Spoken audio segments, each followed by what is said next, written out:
Hi everyone, welcome to our online class.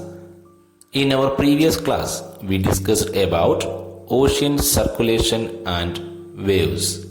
Today, we are going to discuss the last two topics from our fifth chapter, tides and ocean currents. Tides. The rhythmic rise and fall of ocean water twice in a day is called a tide. Dear children, have you understood what is a tide? The rhythmic rise and fall of ocean water twice in a day is called a tide. It is high tide when water covers much of the shore by rising to its highest level.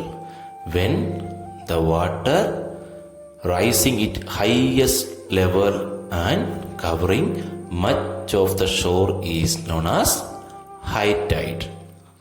It is low tide when water falls to its lowest level and recedes from the shore.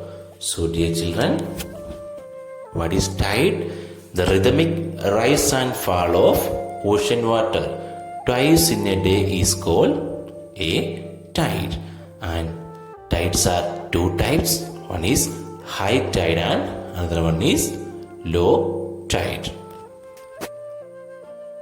The strong gravitational pull exerted by the sun and the moon on the earth's surface causes the tide. So dear children, the strong gravitational pull of the sun and moon causes the tide.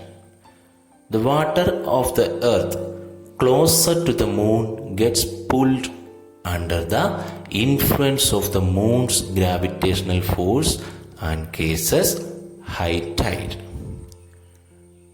During the full moon and new moon days, dear children, during the full moon and new moon days, the sun, the moon and the earth are in a same line and the tides are highest. So during these days, the tides are highest.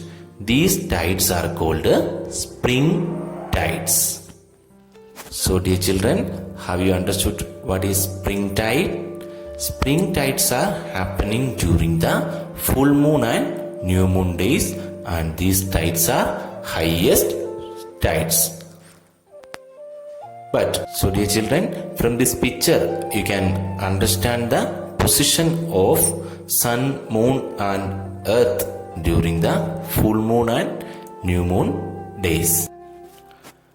But when the moon is in the first and last quarter, the ocean waters get drawn in diagonally opposite direction by the gravitational pull of sun and the moon, resulting in low tides. So these low tides are called neap tides. Dear children, from this picture you can understand during neap tide the position of sun, earth and moon. So I hope you all understood what is spring tide and neap tide.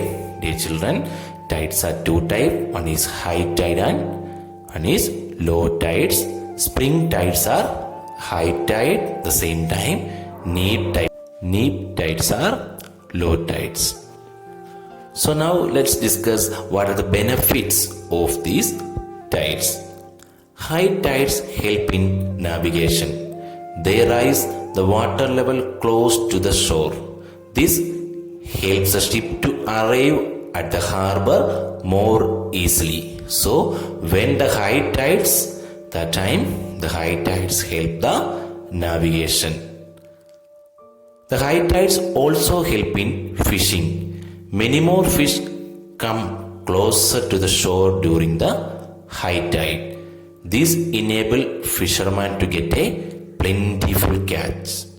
The rise and fall of the water due to tides is being used to generate electricity in so many places. So the rise and fall of water due to tide is being used to generate electricity also. So dear children, I hope that you all understood the first topic, what is tide and two type of tides and what are the benefit of tides. So let us move to the next topic, ocean currents.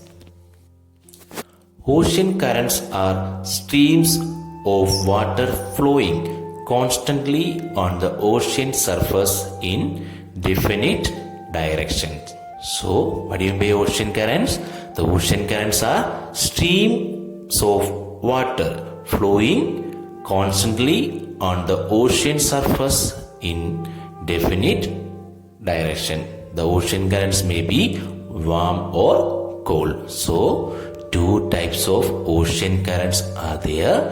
One is warm ocean currents and another one is cold ocean currents.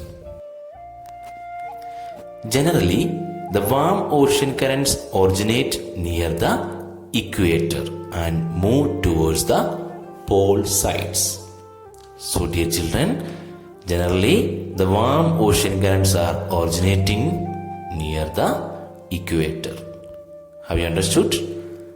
Then the cold currents carry water from the polar or higher latitude to the tropical or lower latitudes. So dear children, the warm ocean currents are originating nearby the equator.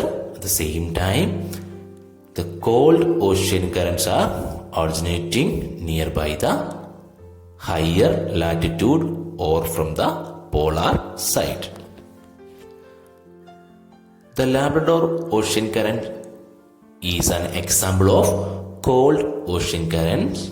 At the same time, the Gulf Stream is an example of warm ocean current. So, Gulf Stream is a warm ocean current. The ocean currents influence the temperature conditions of the area.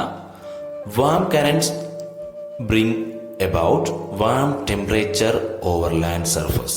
So, the warm ocean currents bring about warm temperature over the land surface.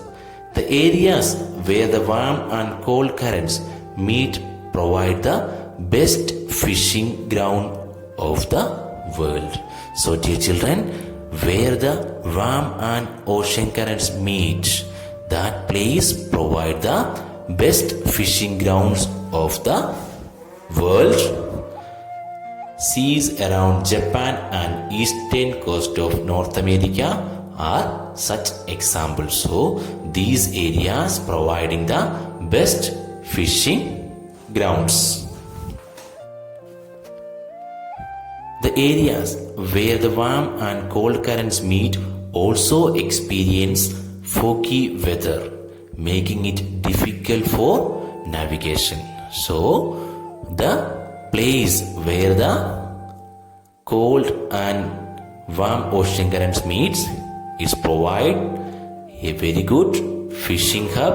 At the same time, it experience a foggy weather also. It's making difficult for navigation. So the picture shows, or this map shows, the main ocean currents, cold and warm ocean currents in the world.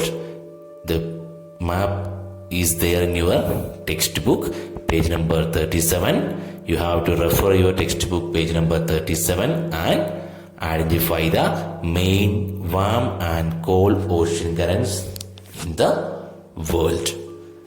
Dear children, I hope that you all understood today's topics. By this video, we are completing our 5th lesson. Thank you. Thank you very much. Have a great day.